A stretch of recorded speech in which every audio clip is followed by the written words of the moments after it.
La verdad del Señor. Bueno, una bendición poder estar juntos, una vez más, un día más. Igual yo pido las disculpas pertinentes porque a veces lo hacemos martes, a veces lo hacemos jueves, pero yo como le he explicado y como le he escrito por mensaje, yo estudio, entonces hay unas materias que son online y tenemos trabajo los días martes a veces, tenemos que entregar, hacer pruebas. Entonces, como por eso un poco vamos cambiando los días, pero igual van quedando grabados y también es una bendición poder siempre compartir, estar juntos. Hoy día vamos a compartir, igual vamos a continuar con el libro de Juan. Vamos a ver poquitos versículos, vamos a ver como tres o cuatro versículos, cinco versículos por ahí. Y vamos a hablar igual de un tema que el otro día salió, porque yo en uno de los estudios compartía de el tercer templo. Y la hermana Sandra, que es de Santiago, bueno, ahora está en Valparaíso, me decía que ella nunca había escuchado del tercer templo. Entonces igual vamos a dar una pequeña pincelada de eso, no vamos a dedicar todo el estudio a estudiar de eso, pero vamos a hablar justo se da, yo creo que del espíritu, porque vamos a analizar uno de los versículos donde Jesús habla donde el libro de Juan dice que están en una fiesta, y esa fiesta nos va a llevar a un tema bien profundo y nos va a llevar al tema del tercer templo. Así que vamos a orar, vamos a dedicar este tiempo que nos reunimos, que creemos que es un tiempo súper útil, súper bendecido para nosotros, poder vernos, poder estar compartiendo con nuestros hermanos de la iglesia y también con los hermanos que están lejanos, que en verdad que igual es como motivo compartir con ellos, porque como ya han dicho algunos, ¿cierto? Ellos estuvieron en los inicios y compartimos muchos años, también estudio en los hogares y ha sido una bendición poder compartir, pues y todos los que podamos, ¿cierto? Estar juntos compartiendo la palabra del Señor es una bendición. Así que vamos a orar, vamos a presentar el estudio de hoy. En la presencia del Señor vamos a pedir que Él nos guíe, que Él nos dirija, que Él nos bendiga y que todo lo que hagamos sea dirigido y bendecido por Él. Así que vamos a orar al Señor. Padre, te damos gracias, Señor, por poder estar juntos un día más. Gracias por poder reunirnos, quizás, Señor, a pesar de la distancia, a pesar de que quizás, Señor, estamos lejos, que cada uno está en su hogar. Pero queremos dedicar este tiempo, Señor, para poder estar en comunión, Señor, con tu Espíritu Santo y para pedirte que tú nos guíes, para pedirte que tú nos ayudes, nos enseñes, Señor, y queremos acercarnos a tu palabra, Señor, queremos acercarnos, Señor, al espíritu de tu palabra, ese que nos enseña todas las cosas y que nos revela, Señor, a tu Hijo, al Mesías, Señor, que nos revela tu voluntad, Dios mío. Este tiempo que dedicamos, Señor, es un tiempo de bendición, trae iluminación sobre nuestras vidas y sobre cada uno de los que quizás escuchan también o ven los videos, Señor, y cada uno de nuestros hermanos de la iglesia, Señor, los que estamos lejos. Y permítenos, Señor, estar conectados con tu Espíritu, Señor. A través de tu Espíritu ilumina nuestro entendimiento, que tu palabra nos resplandezca, Señor, sobre cada uno de nosotros. Oramos en el nombre de Jesús. Amén. Amén.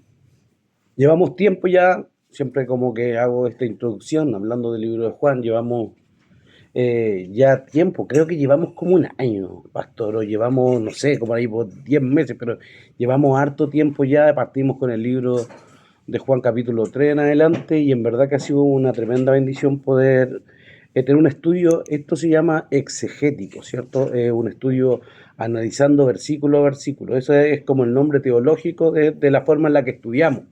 Habla de exégesis, de analizar versículo por versículo y tener un estudio en profundidad.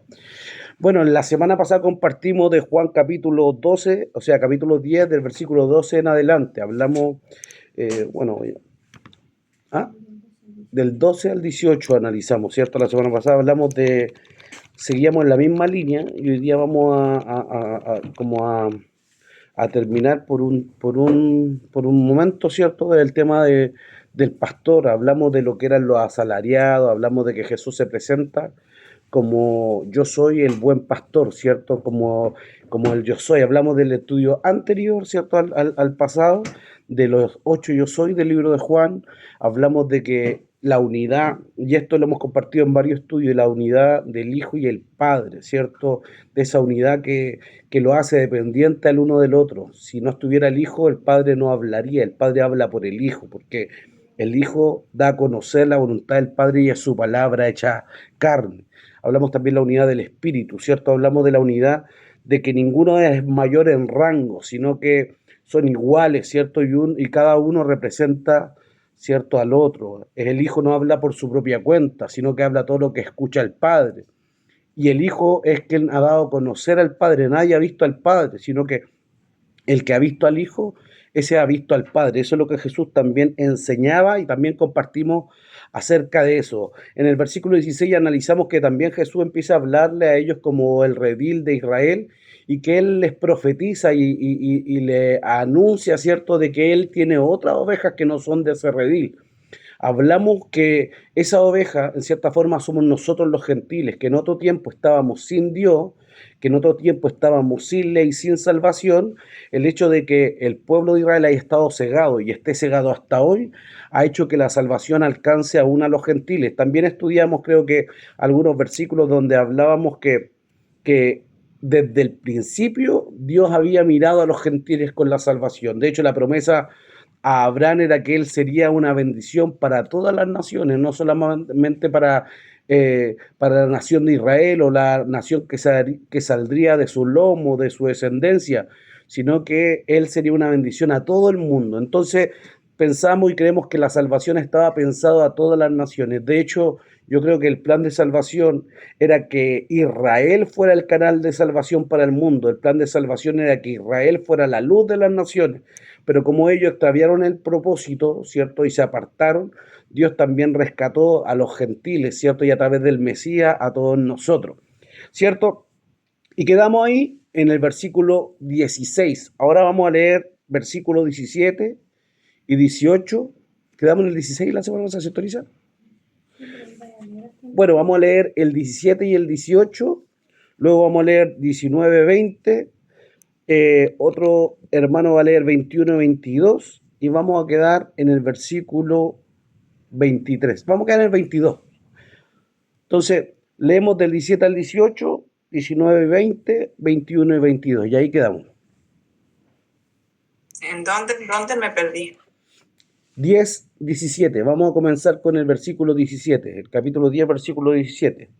Vamos a leer de dos en dos para que avancemos hasta llegar al versículo 22. Versículo 17 y 18, ¿no es cierto? Sí, por eso partimos. Amén. Por eso me ama el Padre, porque yo pongo mi vida para volverla a tomar. Nadie me la quita, sino que yo de mí mismo la pongo. Tengo poder para ponerla y tengo poder para volverla a tomar. Este mandamiento recibí de mi Padre. Amén. Volvió a haber disensión entre los judíos por estas palabras. Muchos de ellos decían, demonios tiene y está fuera de sí. ¿Por qué le oí?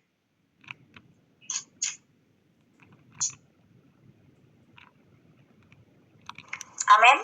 Amén. Decían otros, estas palabras no son de endemoniado. ¿Puede acaso el endemoniado abrir los ojos de los ciegos? Celebrábase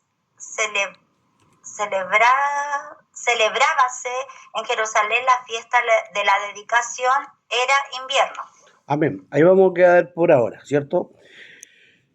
Capaz que leímos el versículo 17, pero venimos retomando la misma idea, donde Jesús habla y se presenta como el buen pastor, se presenta como la puerta del rebaño, se presenta como el pastor, ¿cierto? Se presenta como aquel que conoce a su oveja y las ovejas también le conocen. En ese contexto del versículo 16 en adelante, Jesús empieza a hablarle, ¿cierto? Que él tenía, porque estaba hablando con los judíos, estaba hablando con sus discípulos, pero también estaba en medio de ellos muchos judíos. Empieza a hablarle de que él tenía unas ovejas que no eran de ese redil, que aquellas también él debería traer, él necesitaba traer, ¿cierto? Habla que él también necesitaba traer a esa oveja y oirían su voz y habría un solo rebaño. De entre ambos pueblos, él haría uno. Eso es lo que enseña. Y siguiendo esa idea, el versículo 17 dice, por eso me ama el Padre, ¿Por qué? Porque yo pongo mi vida para volverla a tomar. Aquí está hablando de que si bien es cierto, el plan de salvación era un plan que el Padre, que en este caso Dios había prometido, como hemos estudiado desde el Génesis, capítulo 3, cuando está la primera promesa de redención, Dios ya había anunciado que iba a venir un Redentor y todo el Antiguo Testamento habla de eso, de que el Padre, en este caso Dios, Jehová, Yahweh, como queramos llamarle, había anunciado y había dado una promesa de un redentor que volvería a darle vida al hombre, que volvería a unir, ¿cierto?, esa comunión que estaba rota. Pero en cierta forma, Jesús empieza a hablar que aunque el Padre había prometido el Redentor, él también estaba dispuesto a ser el Redentor y a poner su vida. Por eso dice, por eso me ama el Padre, porque yo pongo mi vida. ¿Cierto? Si bien es cierto, el Padre lo envía, pero también Él voluntariamente pone su vida para volverla a tomar, ¿cierto? Está hablando también ahí de su resurrección. Vamos a analizarlo y Él habla lo mismo en el versículo 18. Pero lo que empieza a hablar es que Él pone su vida, Él pone, como diríamos, Él se ofrece a sí mismo. Si bien Dios lo envió para que muriera, ¿cierto?, por toda la humanidad, Él estuvo dispuesto a ser enviado, estuvo dispuesto a dejar su trono, estuvo dispuesto a padecer y a sufrir por cada uno de nosotros para redimirnos. Entonces, Él pone su vida para volverla a tomar. Un versículo que ya hemos leído en varias ocasiones, pero lo vamos a volver a leer. Segunda de Timoteo, capítulo 1, versículo 19.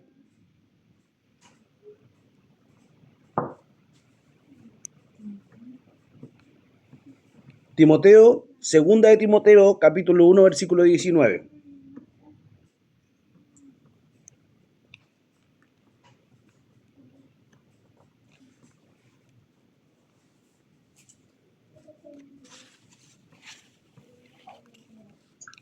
¿No tiene 19? 9, versículo 9. Espérame. Si tiene, No. Tiene 18 nomás, 18 versículos. Ah, versículo 9, perdón. estaba mirando el otro. El 9 dice, quien nos salvó y llamó con llamamiento santo, no conforme a nuestra obra, sino según el propósito suyo y la gracia que nos fue dada en Cristo Jesús antes de los tiempos de los siglos. Pero que ahora ha sido manifestada por la aparición de nuestro Señor Jesucristo, el cual quitó la muerte y sacó a luz la vida y la inmortalidad por el Evangelio, ¿cierto? Aquí hablando de Dios, del Padre que nos salvó y nos llamó con llamamiento santo, ¿cierto? Cuando habla de santo, habla de que hemos sido separados, apartados, no habla de sin pecado, sino que habla de separado. Hemos sido llamados con llamamiento santo para separarnos como un pueblo suyo. No conforme a nuestras obras, no conforme a que quizá hemos sido justos, no que quizá hemos sido los mejores, sino según su propósito y la gracia que nos fue dada en Cristo Jesús desde antes de los tiempos de los siglos. Está hablando de que el plan de salvación venía desde la eternidad. Dios desde ya, cuando crea al hombre, sabe, ya tenía un plan de salvación, un plan de redención en caso de que él pecara. Como él conocía todas las cosas, ya había un plan de salvación y este se hace efectivo a través de Jesucristo. Por eso el apóstol Pablo aquí dice, pero que ahora ha sido manifestada por la aparición de nuestro Salvador, Jesucristo, el cual quitó la muerte y sacó a luz la vida y la inmortalidad por el Evangelio. Romanos capítulo 8, versículos 25 también habla de lo mismo. Y vamos a leer también Romanos 3:25. 4:25 y 3:25.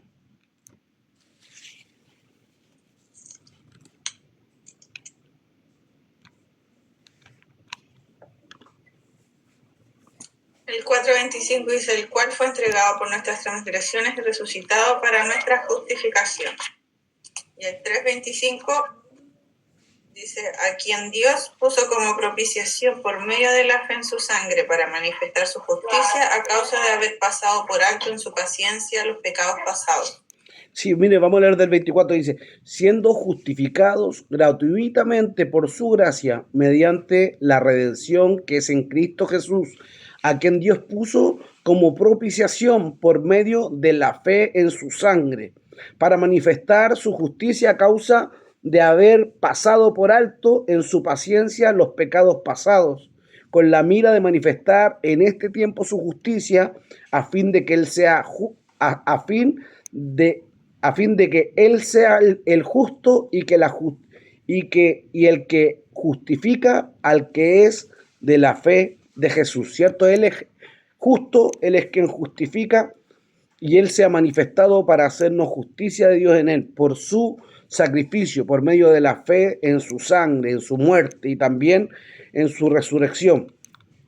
Y vemos también que su entrega, ¿cierto?, es sacrificial. Eso lo vemos en el libro de Juan capítulo 1, versículo 29, cuando habla de que él fue entregado como un cordero, ¿cierto? El plan de salvación desde ya era ese, de que nuestro Mesías fuera cargando el pecado de la humanidad completa y justificándonos. También eso, hay una palabra que está en Primera de Pedro, capítulo 1, versículo 18 al 20.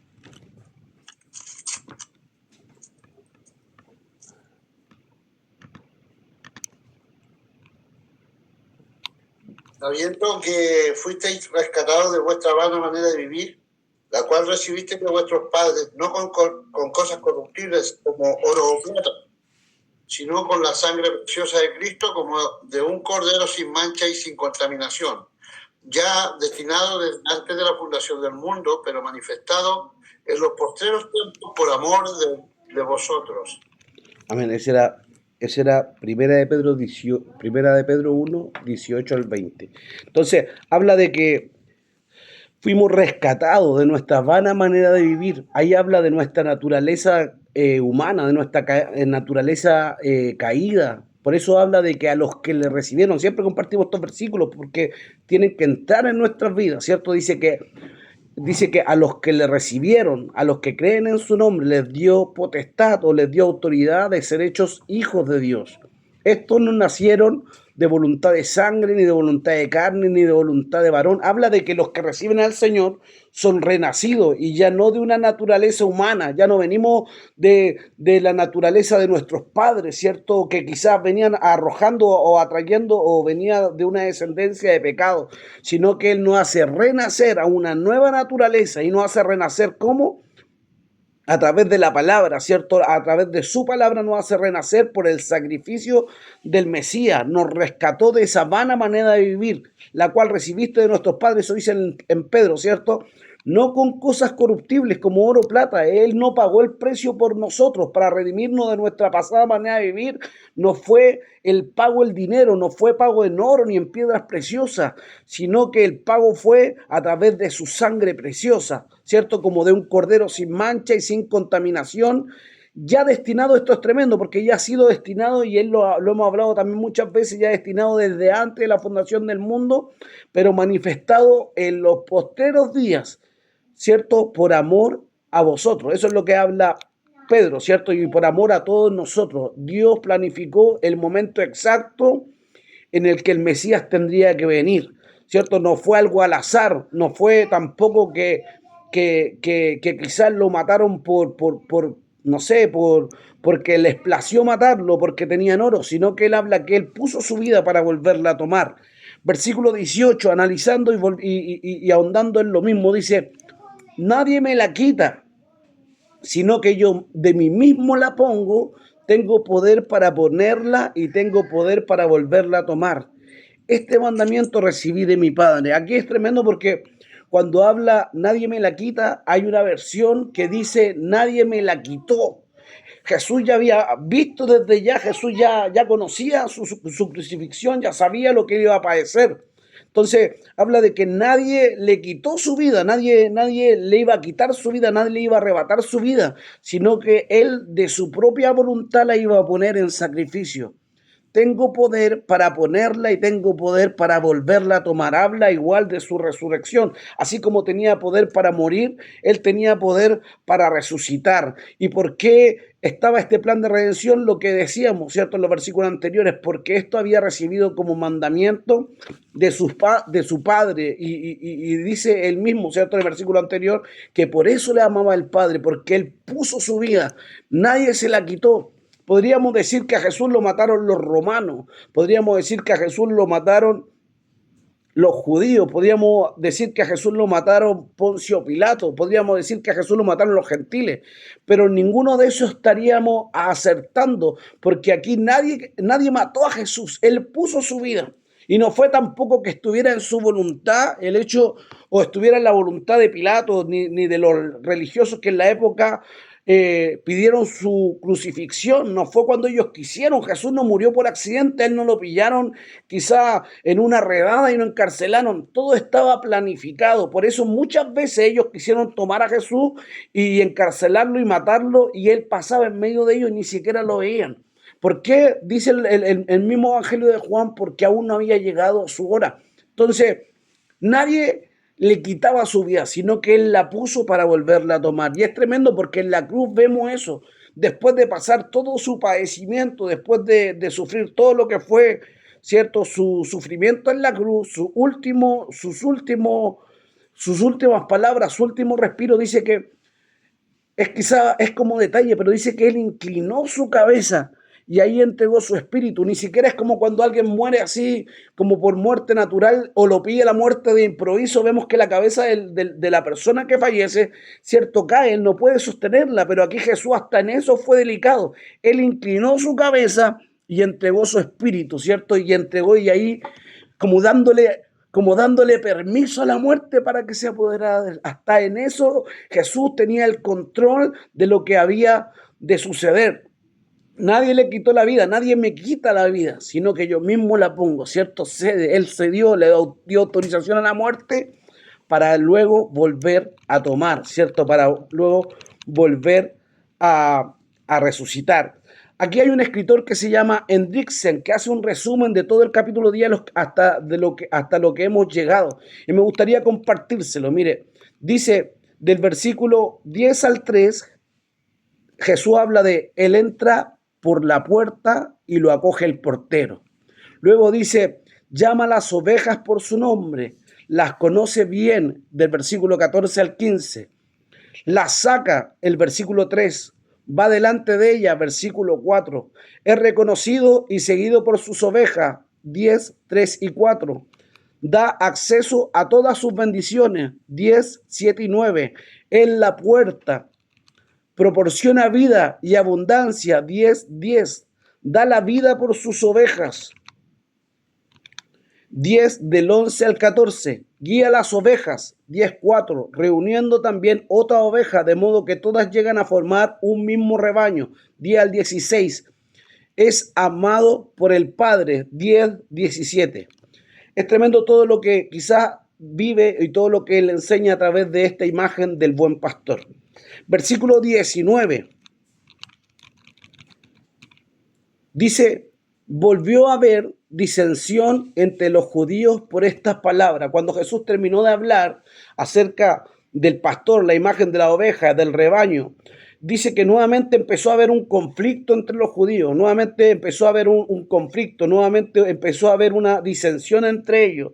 Uno empezaron a decir y a estar de acuerdo con lo que Jesús enseñaba, y otros empezaron a quizá poner en duda o cuestionar o criticar la obra de Jesús. Y esto lo vemos en muchos versículos donde hay contradicción entre los judíos, hay contradicción entre sus pensamientos. Uno en secreto sabían de que Jesús provenía de Dios, de que su palabra y de lo que hablaba y sus señales eran imposibles que se manifestasen de la forma en que se manifestaban si Dios no estuviera con él. Es como lo que le dice Nicodemo, ¿cierto? Pero aquí habla de que hay una disensión. Eso, algunos versículos donde vemos que quizá hay disensión, lo vemos ahí en el ciego, ¿cierto? En el capítulo 9, versículo 16. Busquemos ese versículo.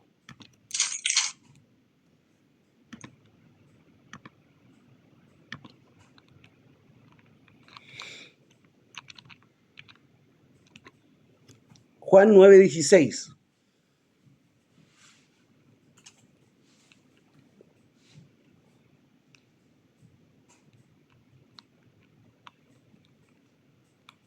Y les preguntaron diciendo, ¿es este vuestro hijo, el que vosotros decís que nació ciego?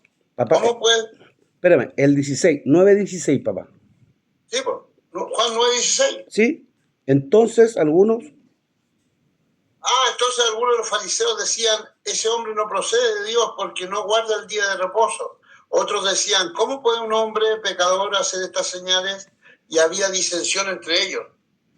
Entonces, siempre había un conflicto entre ellos, había disensión. Se cuestionaban cómo este hombre puede abrir los ojos de este, cómo este no procede de Dios porque no guarda el día de reposo, y había divisiones, nunca había acuerdo, unos creían, otros no creían. Entonces siempre tenían discusiones por el mensaje de Jesús. Esto igual lo vamos a ver ahí en el libro de Juan capítulo 7, versículo 42.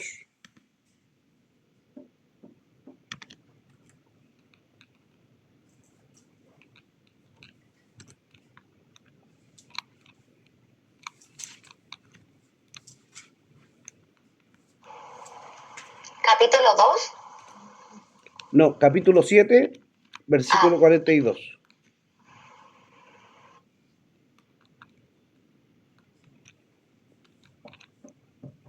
Juan 7, vamos a leer del 40, dice: entonces algunos de la multitud, oyendo estas palabras, decían, verdaderamente este es el profeta. Otros decían, este es el Cristo. Pero algunos decían, de Galilea ha de venir el Cristo. ¿No dice la Escritura que del linaje de David y de la aldea de Belén, de donde era David, ha de venir el Cristo? Entonces había también disensión por eso. Por último vamos a leer el 11:45. También había conflicto entre los judíos en este versículo. Juan 11, versículo 45. Entonces muchos de los judíos que habían venido para acompañar a María y vieron lo que hizo Jesús, creyeron en él. Claro, entonces también aunque muchos judíos cuestionaban, aunque muchos judíos, ¿cierto?, quizás ponían en duda sus palabras, aunque muchos se oponían, otros también estaban de acuerdo con lo que él hablaba y se convertían y creían por la señal y por lo que él hablaba. Versículo 20, volvemos al capítulo 10, versículo 20.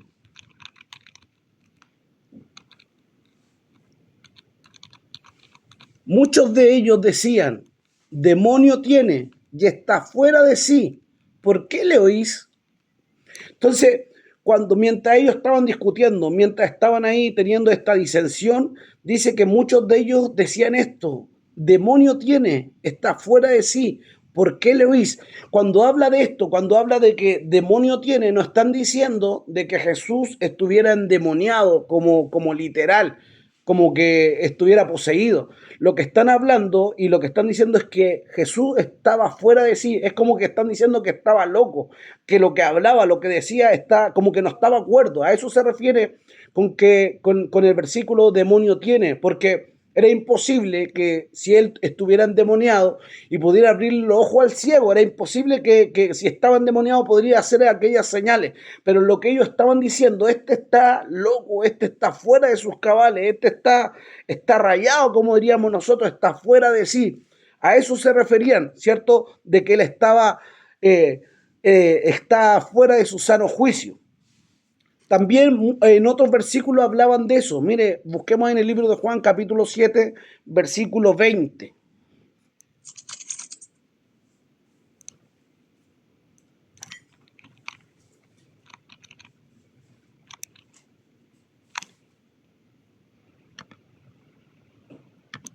Respondió la multitud y dijo, demonio tienes, ¿quién procura matarte?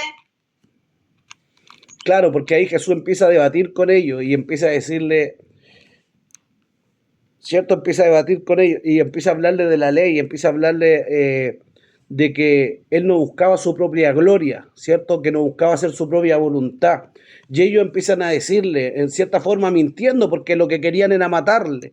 Y a él le dicen, demonio tienes, ¿quién procura matarte? Jesús le respondió y les dice, una obra hice y todos os maravilláis. Por cierto, Moisés os dio la circuncisión, no porque sea de Moisés, sino de los padres, y en el día de reposo circuncidáis al hombre. Empieza igual a contender acerca de eso, pero cuando hablan de eso, de que demonio tiene, está hablando de que en verdad está como fuera de su sano juicio. Hay otros versículos que igual hablan de eso, anótenlo. No lo vamos a leer, pero anótenlo. Juan 8, del 48 al 52, habla acerca de lo mismo. Entonces, cuando los judíos estaban diciendo eso, acerca de que demonio tenía, estaban hablando de que él no estaba en sus cabales, ¿cierto? Como que estaba loco. versículo 21.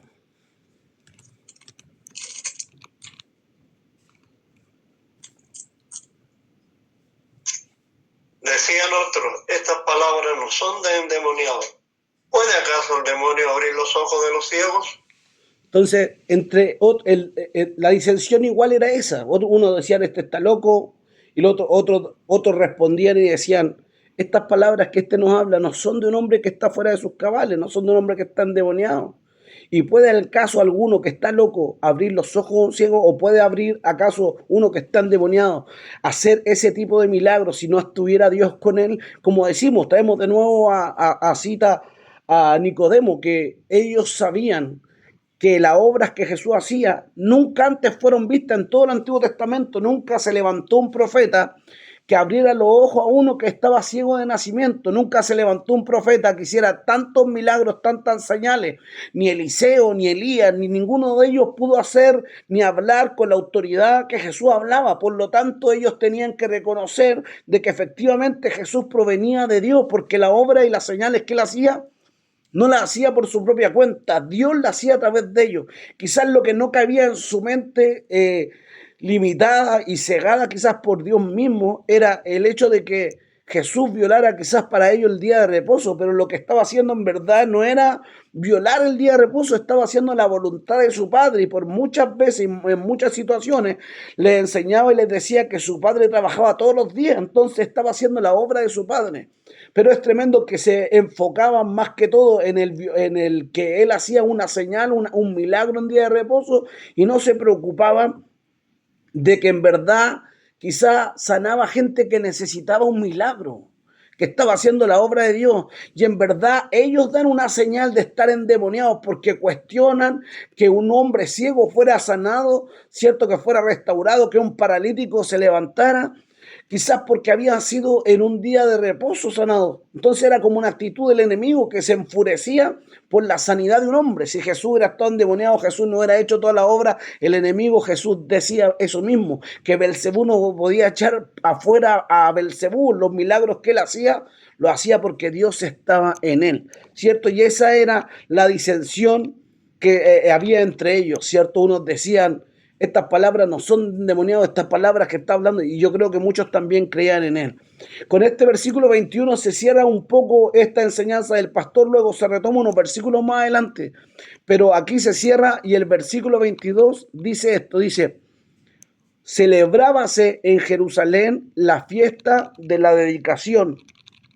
Era invierno. Aquí vamos a detenernos y vamos a compartir acerca de esta fiesta. Cuando habla de la fiesta de la dedicación, que es algo que para nosotros quizá no sabemos mucho, pero era una fiesta que en hebreo se le llama la fiesta de las luces. Se le llama así, ¿cierto? Esta era la fiesta de las luces, que era, ¿cómo se llama? ¿Cómo se llamaba en hebreo la fiesta? Se llama... Juanito, ¿cómo se llamaba la fiesta? Se me olvidó. Espérate.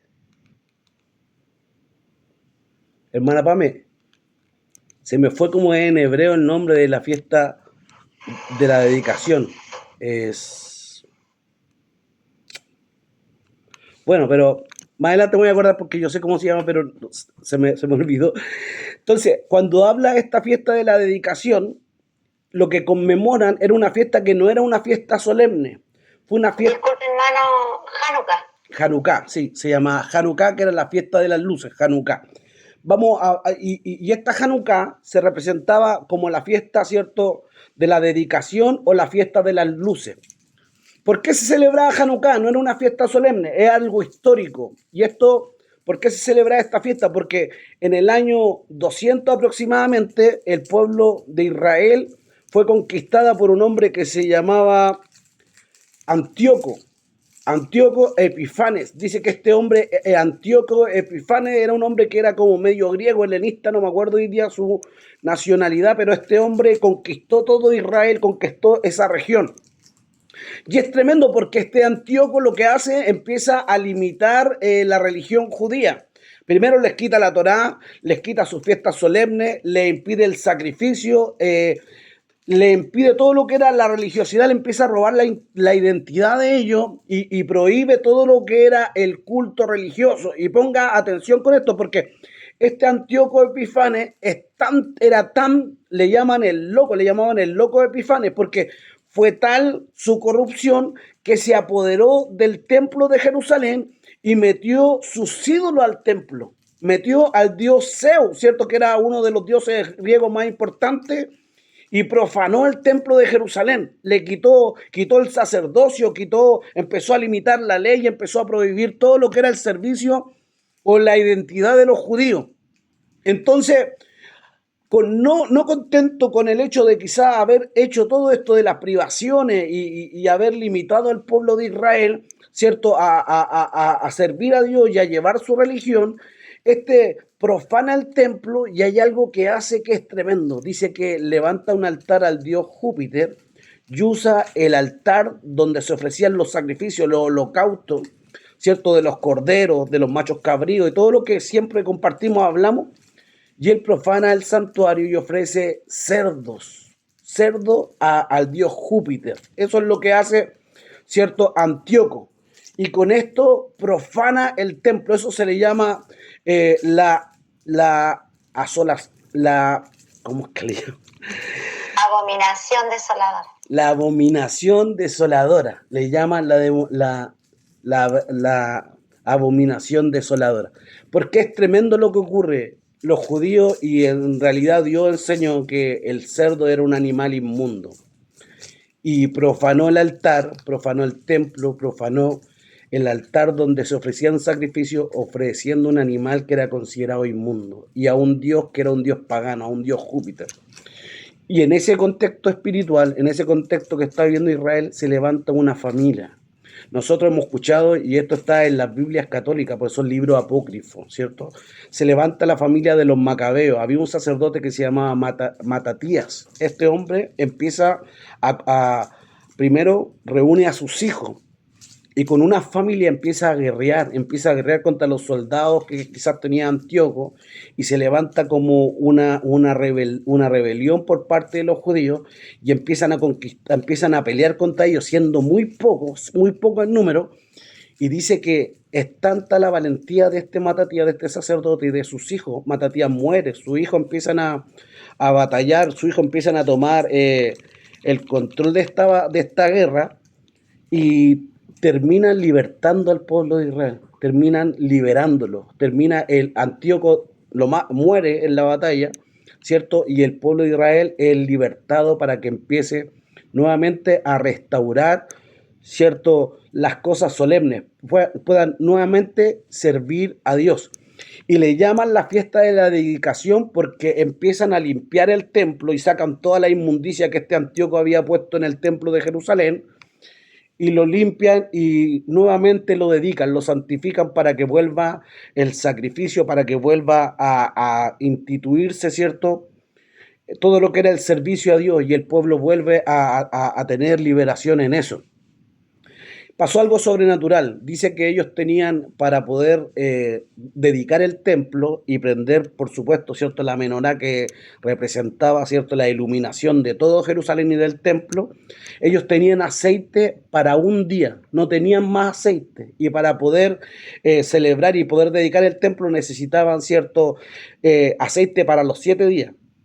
Dice que tenían solo para un día y no tenían más aceite, y se demoraban, no eran que fueran 7 días más, sino que se demoraban 8 días en poder producir nuevamente aceite, en machacar la aceituna y en sacar el aceite puro para poder seguir, ¿cierto?, con todo lo que era el culto y seguir con lo que era la iluminación.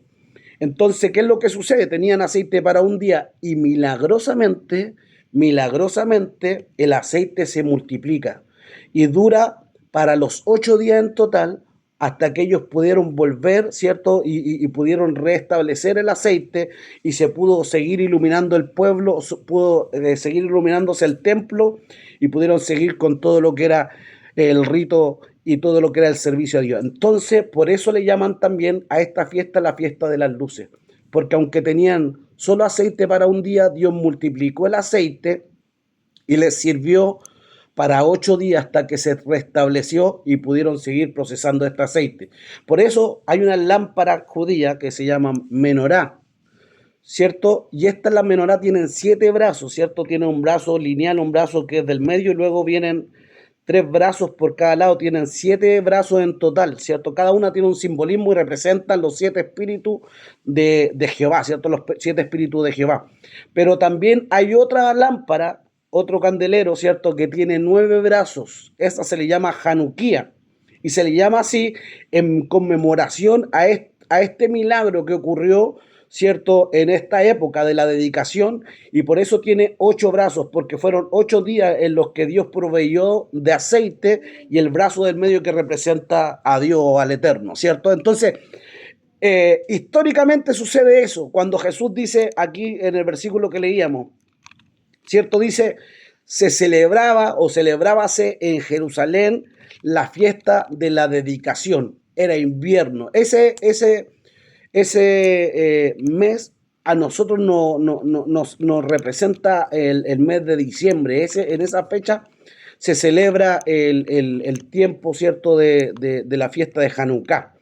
Pero ¿por qué es lo que digo y por qué vamos a hablar de este tercer templo? Porque este Antíoco es una figura del anticristo. Este Antíoco, esto que sucedió en el año 175 antes de Cristo, esta fiesta fue, ¿cierto?, el año 75 antes de Cristo, esta batalla, esta revuelta que hubo, pero este Antíoco es un prototipo del anticristo, y vamos a leer unas citas que hablan acerca de qué es lo que va a suceder, ¿cierto?, en la verdadera abominación desoladora que hablan los profetas.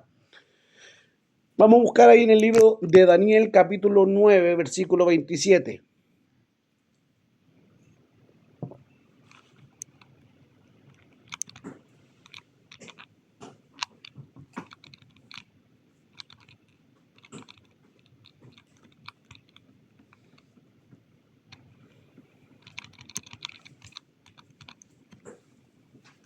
Daniel capítulo 9, versículo 27. En este capítulo 9, espera un poquito, en el capítulo 9, los versículos anteriores del 27, Dios empieza a hablarle a Daniel y empieza a profetizar acerca de las 70 semanas. Esta profecía se llama la profecía de las 70 semanas. Ahí se anuncia, y Dios le anuncia al profeta Daniel los tiempos exactos, desde los tiempos en los que estaba él, cuántos años vendrían hasta que viniera el Mesías. Se lo anuncia de manera exacta, igual hay que sacar unos cálculos bien, pero luego le habla de la última semana, y eso es lo que vamos a leer. Daniel 9, 27.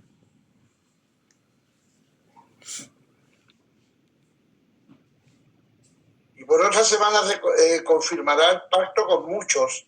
A la mitad de la semana hará cesar el sacrificio y la ofrenda. Después, con la muchedumbre de las abominaciones, vendrá el desolador, hasta que venga la consumación, y lo que está determinado se derrame sobre el desolador. Cuando estamos hablando de la última semana. Cuando habla Daniel, aquí estamos hablando de un tema profético, ¿cierto? Estamos hablando de un tema de profecía.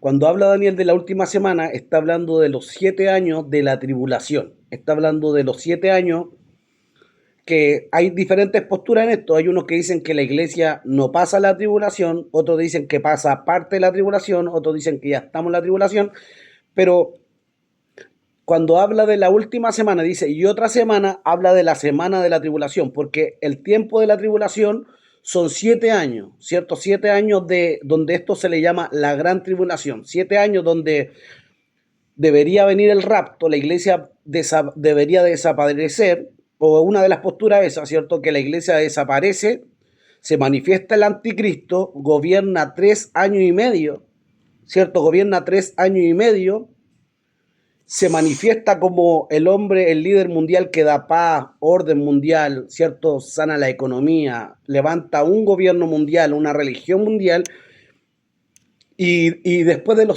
los 3 primeros años y medio, este anticristo también tiene que tener una cercanía muy estrecha con el pueblo de Israel, porque pasa de que este anticristo tiene que entrar al pueblo de Israel y tiene que en cierta forma representar, no sé si se representará como su Mesías mismo, pero pero habla de que llega el momento de los 3 años y medio, a la mitad de la tribulación, al pueblo de Israel se le abren los ojos y se da cuenta de que en verdad no era el Mesías que ellos esperaban, sino que era el antimesías, ¿cierto? El anticristo. Y cuando pasa eso, ¿cierto? Empieza una persecución y entra el proceso de la segunda parte, que le llaman la gran tribulación, ¿cierto? Que son 3 años y medio, donde se desata, ¿cierto? El anticristo y dice que los hombres anhelarán morir, le llamarán la muerte huirá de ellos.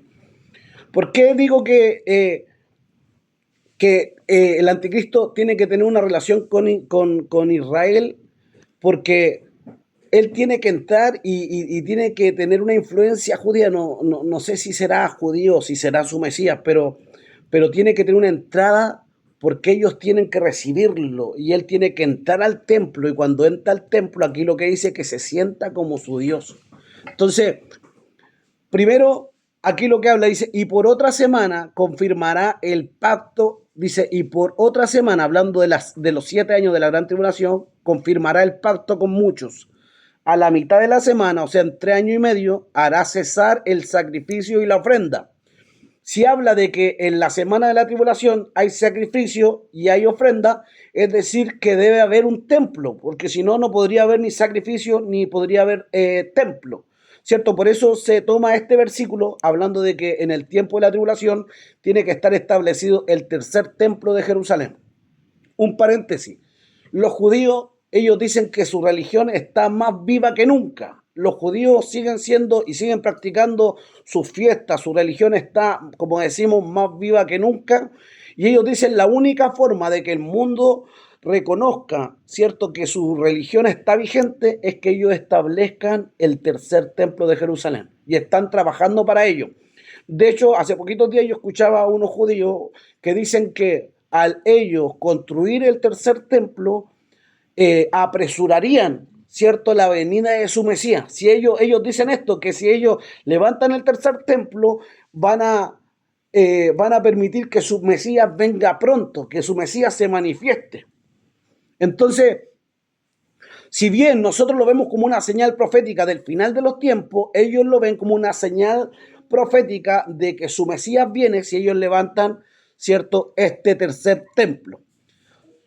Volvemos a Daniel 9:27. Dice, a la mitad de la semana hará cesar el sacrificio y la ofrenda. Este anticristo hará cesar, ¿cierto?, hará que se detenga. Después, con la muchedumbre de las abominaciones, vendrá el desolador. Aquí cuando habla del desolador, habla del anticristo, hasta que venga la consumación y lo que está determinado se derrame sobre el desolador. Vamos a buscar otra cita. Mateo capítulo 24, versículo 15.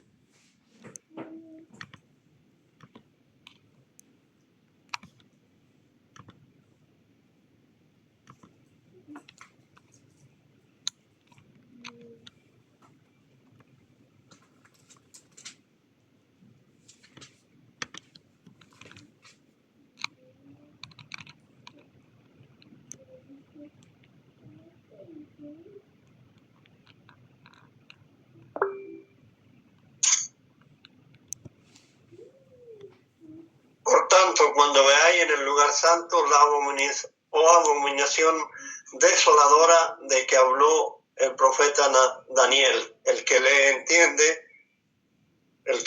entienda.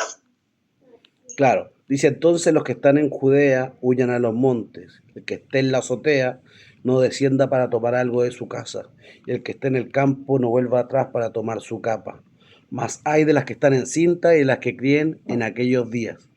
Orad pues para que vuestra huida no sea en invierno ni en día de reposo.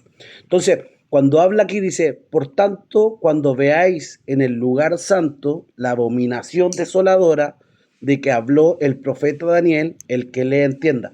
Está hablando de esta abominación desoladora, ¿cierto? En la que aquí ya había pasado lo de Antíoco, lo que decimos, ¿cierto? De que este hombre profanó el altar. Pero aquí estamos hablando de que el anticristo tiene que sentarse en el templo, tiene que entrar en el templo de Jerusalén, en el tercer templo, tiene que entrar ahí, y llega un momento donde él tiene que revelarse y decir, yo soy Dios. Por eso se cree que puede ser el Mesías que ellos esperan, ¿cierto? En este caso, el Mesías que los judíos aún esperan. Porque llega un momento donde él dice, yo soy Dios y tienen que adorarme. Y ahí es cuando se le abren sus ojos, ¿cierto? Y se dan cuenta que en verdad no era el Mesías que esperaron. Y ahí empieza una tremenda persecución contra, ¿cierto? Contra Israel. Dice que huye del desierto y entra una tremenda persecución porque luego empieza el anticristo, impide que haya cualquier tipo de adoración, elimina toda la adoración en el mundo, solamente él se atribuye toda la adoración y se presenta como Dios. Está en ese tiempo la marca de la bestia y todo lo que ello conlleva. Entonces, lo que habla aquí Juan, habla de que está también el lugar santo, por lo tanto tiene que estar el templo. Dice, por lo tanto, cuando veáis en el lugar santo la abominación desoladora, que no es que solo ofrezcan quizás sacrificio inmundo, sino que es que el mismo anticristo va a estar en el templo y va a presentarse como Dios, ¿cierto? Y habla de que ese tiempo va a ser terrible. Estos versículos anteriores hablan de eso, del tiempo de la tribulación. Si leemos el versículo 9 del mismo capítulo, dice, entonces os entregarán a tribulación y os matarán, seréis aborrecidos de todas las gentes por causa de mi nombre. Muchos tropezarán entonces y se entregarán unos a otros, se aborrecerán y muchos falsos profetas se levantarán hablando acerca del final. Pero lo que habla el versículo 15, claro, habla de que cuando veáis estas cosas en el lugar santo, la abominación desoladora de la que habló Daniel, el que le entienda, habla de los tiempos finales. Hay otro versículo que está en el libro de Segunda de Tesalonicenses, capítulo 2, versículo 3 y 4.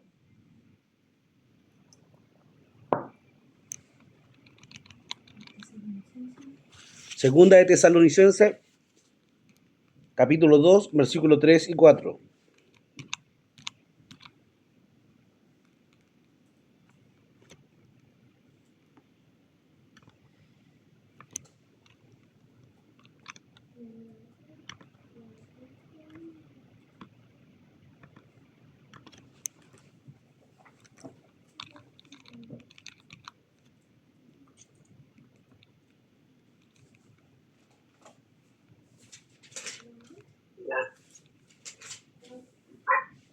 Segunda Tesalonicenses 2, 3 y 4. Sí.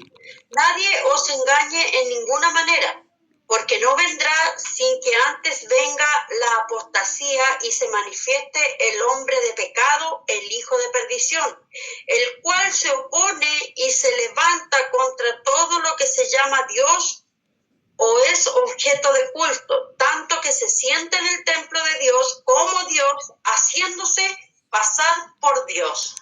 Amén. Entonces habla de eso, nadie nos engañe en ninguna manera, porque no vendrá, hablando ¿cierto? Del final, del arrebatamiento, ¿cierto? No vendrá sin que antes venga la apostasía y se manifieste el hombre de pecado, el hijo de perdición, el anticristo, el cual se opone y se levanta contra todo lo que se llama Dios o es objeto de culto, tanto que se sienta en el templo de Dios como Dios, haciéndose pasar por Dios.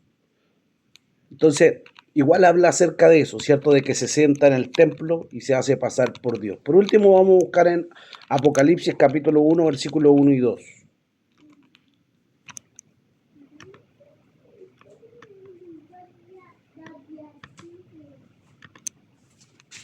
Apocalipsis 1, 1 y 2. 11, ¿La revelación? 11, ¿Perdón?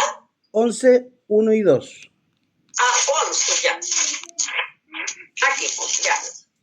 11 dice, 1 y 2. Entonces me fue dada una caña semejante a una vara de medir y se me dijo, levántate y mide el templo de Dios y el altar y a los que adoran en él.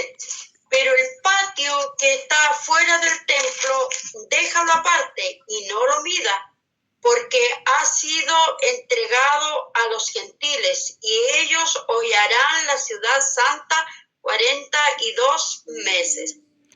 Amén.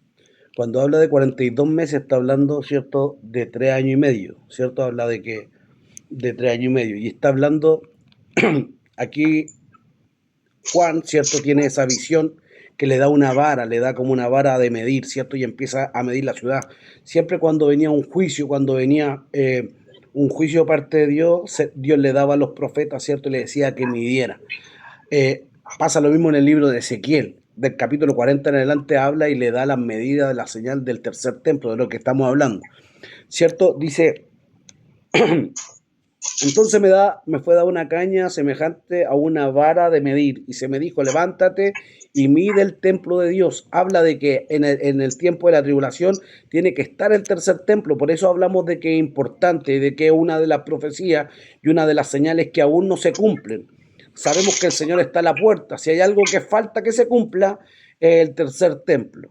Dice, y mide el templo de Dios y el altar y a los que adoran en él, pero el patio que está fuera del templo, déjalo aparte y no lo midas, porque ha sido entregado a los gentiles y ellos hollarán la santa ciudad 42 meses. Habla del tiempo de la tribulación, ¿cierto? Cuando hablamos del templo hoy día, si vamos al contexto histórico hoy día, si vemos Jerusalén, hoy día es compleja la situación. Es complejo de que se pueda construir, aunque los judíos están poniendo todo, se dice que ya escogieron un sumo sacerdote, tienen levitas que están preparando, ya tienen las vestiduras. Si usted busca en internet va a encontrar, de hecho tienen las vacas que se usaban para los sacrificios, que son las vacas rojas, también ya las están criando, tienen todo para establecer el templo, todo para construirlo, pero hay un conflicto porque el lugar donde va el templo de Jerusalén, hoy día hay una parte que está tomada por los palestinos, que está tomada por los musulmanes. Ahí hay un templo, uno de los más importantes que ellos tienen. Está el templo, ahí en el templo está una mezquita que ellos tienen que le llaman la mezquita, ¿cierto? El Domo de la Roca le llaman, así le llaman, el Domo de la Roca. Y ese está construido en el lugar donde tiene que ser edificado el templo. Esto es cierto, en el gran monte. Y es tremendo porque el templo fue construido en el mismo monte Moriah. Entonces ese templo, ese monte, que es el monte del templo, donde iba a ser entregado Isaac, es el lugar donde está edificado. Y para ellos muy importante también, porque también ellos tienen como patriarca a Abraham y a Isaac. Pero a Abraham. Entonces, ¿qué es lo que ocurre? Ellos tienen el domo hoy día de la roca y si es que los israelitas quisieran construir, hoy día esa parte está tomada por los musulmanes, se formaría una guerra. Pero algunos dicen y se toman de este versículo que le dice, levántate y mide el templo de Dios y el altar y los que adoran en él. Pero dice, pero el patio que está fuera del templo, déjalo aparte y no lo midas.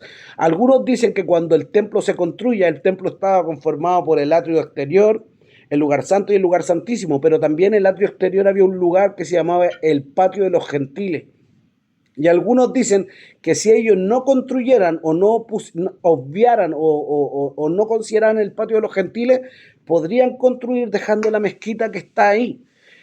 Pero el tema es que hoy día tienen todo preparado y quizá lo único que falta es que quizá no sé si en un conflicto o que en verdad esa parte la separen y puedan edificar. En Jerusalén hay un museo o una organización que se llama el Museo del Templo y ellos están preparando todo, tienen un modelo a escala. Si uno va a Jerusalén, yo veo hartos videos y en YouTube ellos venden maquetas a escala de cómo va a ser el templo que ellos van a edificar. Entonces el tiempo está próximo, la venida del Mesías está a la puerta, pero sí, esto tiene que llevarnos a preocuparnos y a estar en una cercanía, en una comunión con Dios, que pueda levantarse en nosotros el espíritu que estuvo sobre los macabeos, sobre esta familia que guardaron la fe, de que guardaron su corazón y estuvieron dispuestos a pelear la buena batalla.